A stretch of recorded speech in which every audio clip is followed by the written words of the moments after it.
मध्य प्रदेश शासन ने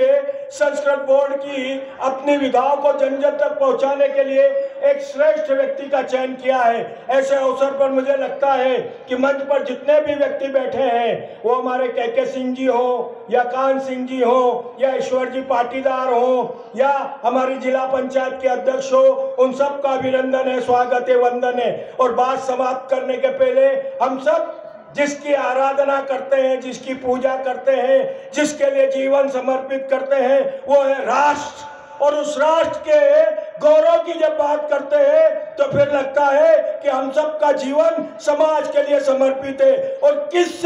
भाव से समर्पित है, वो पंक्ति बोल के मैं अपनी बात समाप्त करता हूं कि जिस जगत जननी माता की गोद में आप बैठे हो, जिस जगत जननी माता की गोद में आप बैठे हो, लाड़ देती, दुलार देती, प्यार देती, स्नेह देती, फल देती, फूल देती, अनाज देती, प्रकाश देती, हवा देती, जीवन जीने की शक्ति देती, ऐसी कोई गौरवशाली, वैभवशाली, शक्तिशाली माता है तो हम सबका उससे कुछ न कुछ नाता है। हम अलग अलग माँ की कोख से जरूर पैदा हुए, हम अलग अलग माँ की कोख से जरूर पैदा हुए, पर हम सबका खून का रंग अगर लाल है तो हम सबकी एक माता है। वो जगत जननी माता की जयकारा मेरे साथ करेंगे तो शायद हम सबके संकल्प पूर्ण होंगे। मंच पे बैठे हुए संतों का आशीर्वाद मिलेगा, साधुओं को आशीर्वाद मिलेगा। बोलिए भारत माता की। मजा नहीं आया?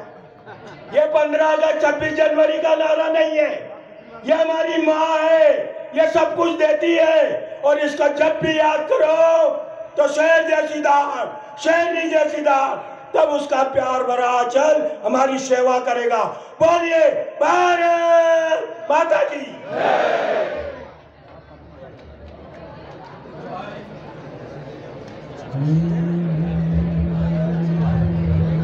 धन्यवाद आदरणीय प्रदीप जी पांडे, आपने ऊर्जा का संचार किया। आइए सफर को आगे बढ़ाते हैं और इस माहौल को हम हमारे महामहिम से पूर्व एक और अतिथि वक्ता, राज्य मंत्री का दर्जा संस्कृत बोर्ड से जिनका ताल्लुक है, आदरणीय भरत दास जी बैरागी हमारे बीच है। मैं इन शब्दों से उन्हें निवेदन करूं, फिर आपकी तालियां उन्हें आवाज़ दे कि ये ज़माना अब प्रदर्शन का हुआ पछताओगे, आईना बन के जिधर जाओगे पत्थर खाओगे, और आईना बनने से बेहतर है कि तुम पत्थर बनो, जब तराशे जाओगे तो देवता कहलाओगे। जोरदार तालियों से भरत जी बैरागी को निमंत्रण।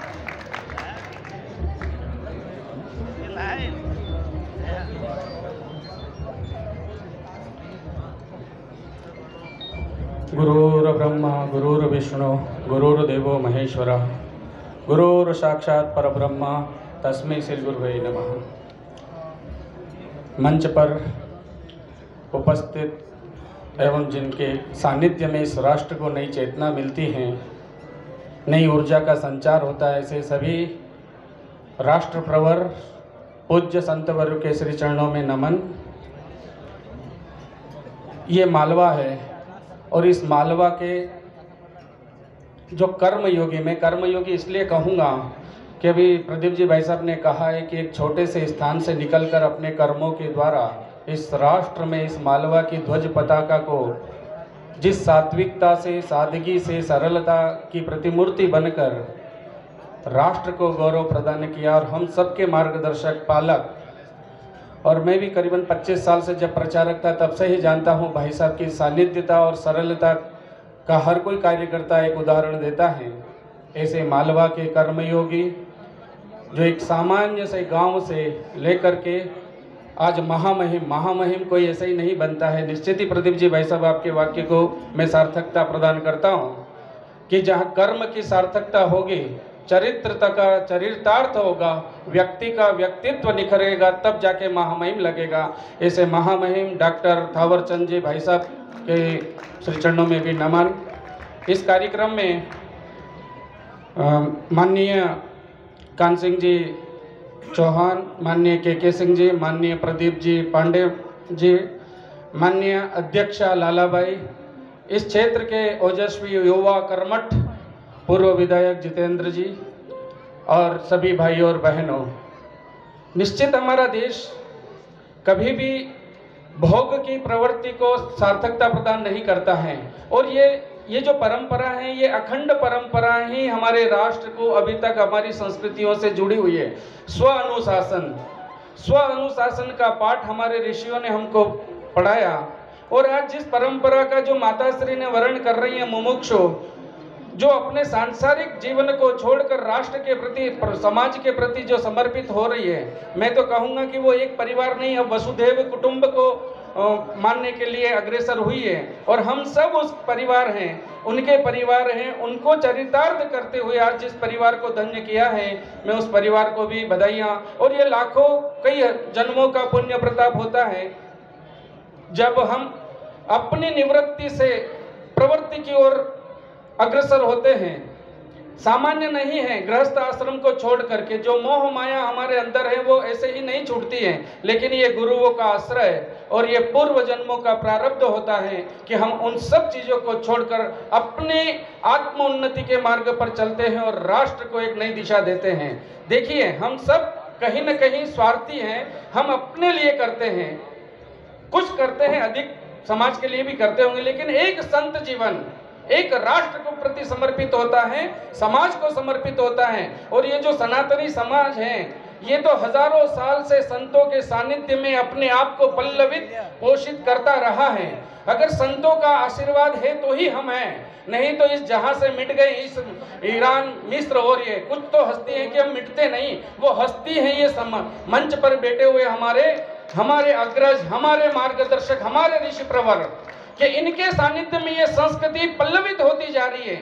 कई आताताई आए हैं, कई आताताइयों ने अपना सर्वस्व लगा दिया हमें मिटाने में, लेकिन हमारे संरक्षक तो ये संत समाज हैं। इस कारण से आज हम संरक्षित हैं और आज भारत में, विश्व में भारत पुनः अपनी प्रतिष्ठा स्थापित करने जा रहा है और वो कहीं न कहीं संस्कारों के माध्यम से, हमारी परंपराओं के माध्यम से होने जा रहा है और भारत का पुनरुत्थान, भारत का जागरण हो चुका है और हम विश्व में अपनी उपस्थिति दर्ज कर रहे हैं। तो कहीं न कहीं हमें अपने घरों में भी संस्कृत, प्राकृत, इन सब चीज़ों को लाना पड़ेगा। हमें अपने व्यवहार में, अपने संस्कारों में ये लाने पड़ेगी। हमारे पड़ोसियों को, हमारे बच्चों को, हमारे पूर्वजों की जो थाती है, हमारी धरोहर है, उन धरोहर के प्रति आकर्षित करना पड़ेगा। यदि हम संस्कृत और प्राकृत को हमारे जीवन में अंगीकार करते हैं तो ये जिन शासन जो है, ये आत्म अनुशासन का जो अनुबंध है, ये आगे बढ़ता रहेगा और निश्चित ही हम इस संत समाज के मार्गदर्शन में ये राष्ट्र हमारा परम वैभव को प्राप्त करेगा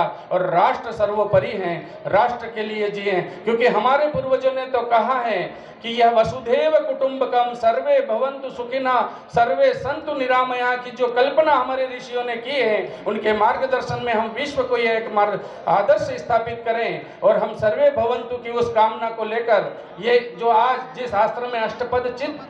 तीर्थ में हम बैठे हैं, यहाँ से एक संकल्प लें कि राष्ट्र को कैसे उन्नत प्रदान करेंगे, कैसे हम अपने भाइयों और बहनों का आत्म उन्नति के लिए अग्रसित करेंगे। ये सब संकल्प आज हम ऋषियों के सन्मुख लेंगे और निश्चित ये आयोजन आने वाले समय में राष्ट्र को एक मार्गदर्शक के रूप में होगा और हम सब जितने भी यहाँ मुमुक्षु बैठे हुए हैं, कहीं न कहीं ये ज्वाला हम समाज में प्रज्वलित करेंगे। इसके लिए पुनः मैं सभी आयोजकों को धन्यवाद देता हूँ और विशेषकर भंसाली परिवार को, जिस परिवार में इसी पुण्य आत्मा ने प्रवेश कर आपके परिवार को, आपके कुल को जो गौरव प्रदान किया है, मैं उनको भी तो बधाई देता हूँ और उस मातृ शक्ति को प्रणाम करता हूँ जिन्होंने इस कंटकारकीर्ण मार्ग को स्वीकार कर राष्ट्र के लिए, समाज के लिए अपना जीवन जीने का जो संकल्प लिया है, मैं उन्हें भी धन्यवाद देता हूं और पुनः आयोजकों को बहुत बहुत धन्यवाद। आपने यहां बुलाया और यह सम्मान दिया, इसके लिए आपको बहुत बहुत धन्यवाद। भारत माता की जय।